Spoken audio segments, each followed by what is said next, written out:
Isa pang kongresista ang kumundena sa naging pahayag ni Vice President Sara Duterte na hinggil sa nakaambang muling impeachment complaint laban sa kanya. May report si Julian Bunag. Lumang tugtugin, ganyan ang naging sagot ni Lanao del Sur 1st District Representative Zia Alonto Adyong kaugnay sa reaksyon niya hinggil sa komento ni VP Sara Duterte na fundraising lang umano ang pagpirma ng mga kinatawan sa Kamara sa impeachment complaint laban sa kanya. Lumang tugtugin na po yan, paulit-ulit po yan ang sinasabi. Ako personally, I think that's a rehash and that's casting doubts on a process that has not started yet.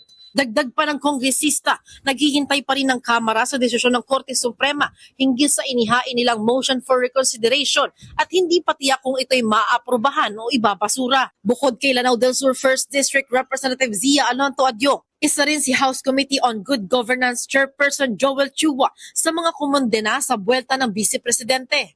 Sa naging palayan ni Representative Chua sa alauna sa balita ng Congress TV bilang bahagi ng 11 prosecution panel na sana'y hahawak ng impeachment case ni Vice President Sara Duterte noong nakaraang taon, iginiit ng kongresista na ang naunang impeachment complaint na isinampa sa Vice ay hindi nanggaling sa mga mambabatas kundi sa iba't ibang civil society organizations mismo. Ang kung maalala ninyo, ang mga nag-file po ng impeachment complaint laban sa ating Vice Presidente ay mga civil society, mga religious sector. So ito pong maliwanag na ito ay hindi po nanggaling sa mga mambabatas. Ito pong ginagawa po namin sa pagdinig po dito ay parte po ito ng aming mandato na nakasaad po sa ating saligang batas.